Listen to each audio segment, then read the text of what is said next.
ভাইবার আমাদের দেশে রাসেল ভাইবার সাপ প্রবেশ করেছে। আপনারা সবাই সতর্ক হয়ে যান। শুনুন গ্রামবাসীরা, এই সাপ যদি যাকে একবার সবল মারে তাকে বাঁচানো যায় না। সবাই সতর্ক হয়ে যান।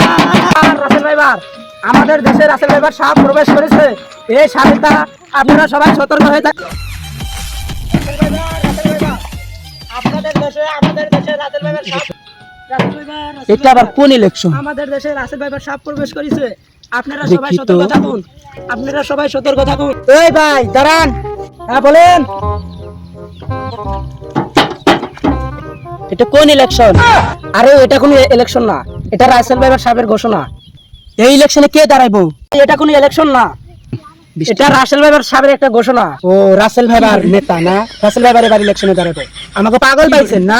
সরকার কি আরম্ভ করছে? হ্যাঁ 2 দিন পরে পরে ইলেকশন দেয়, আমাকে কাম কাজ নাই। হ্যাঁ আরে আপনি বুঝতেছেন না কে?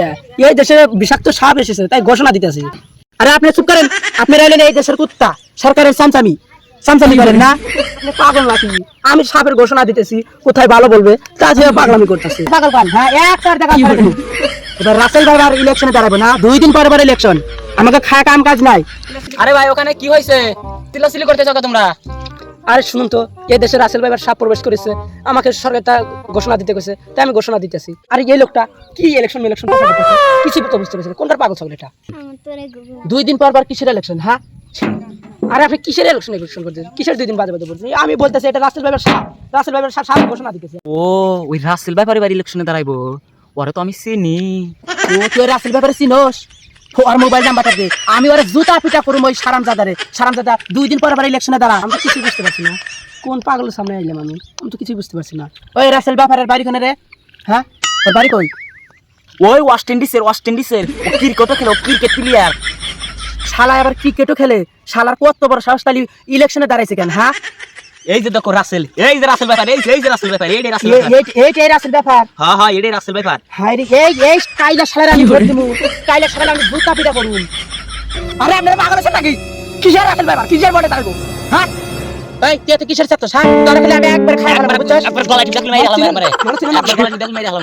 যখন কামড় দেবো না তখন বুঝবেন রাসেল ভাইবার বিষাক্ত সাপ। রাসেল ভাইবার সাপ কামড় দিলে বাঁচবেন না। চক্কির করে পটকি তোর এখন তো খাই ফেলাম। তুই কিসের পাগল সবাই কামো করে? আপনারা কল ধৈর্যের সীমা বাইরে গেছেন। যাই হেন থেকে যা, এক্ষুনি যা। যা ভাগ কইছি, ভাগ গ্রাম থেকে ভাগ করা, ভাগ তা দেশের কুত্তা 2 দিন পরে পরে ইলেকশন একটা পার মারে যা দেখান রে বেলা কার মুখ দেবন বাড়াছিলাম, কোন পাগলের সামনে পড়ছিলাম? যা তুই ভাগ গ্রাম থেকে। বাঞ্চত পাগলরা মানুষ এর নাই চলাচল করা যাবে না। দেশে বিষাক্ত সাপ নেমে গেছে, এখন তো রাস্তাঘাটে বেশি চলাচল করা যাবে না। রাসেল ভাইবার সাপ নেমে গেছে দেশে। রাসেল ভাইবার কেরা? তুমি কি কইলা? রাসেল ভাইবার কেরা? আমাদের শ্বাস মুখে ওটা একটা বিষাক্ত সাপ, ও যেটা যারা কামড় দেয় সে বাঁচে না, বুঝছো? চলো ফসকিরা, বৃষ্টি আসতেছে, বাড়ি চলে যাই। তোমরা কে কই যাইতেছো? রাসেল ভাই পারে ছিল? রাসেল ভাই দেখছাও, ওকে আমার সামনে এনে দাও, ওকে বাতা খামু আজকে। ভাই রাসেল ভাইবার ও তো একটা বিষাক্ত সাপ, তো বলে তো মানুষ মারা যায়, আর তোমরা বলছো চাবা খাবা। তুই আমাকে কিছু খাইছ সরকারের কাছে না? সরকারের চামচামি করস তুই না? আর ভাই আপনি বুঝেন নাকি? আপনার কি দা বুঝামু? হ্যাঁ তো ঠিকই কইছে, রাসেল ভাইবারের মার দেওয়া উচিত। এই তো ভাবি লাইন আইছে, চলেন ভাবি এই সামসা হোটেল সংসার আমার হবে না। তুই আমার জ্ঞান দিতে আছিস? এই শালা চামচা, তুই আমার জ্ঞান দিতে আছিস? এই হ্যাঁ রে আমরা তো এটা মেরে আলাইলো।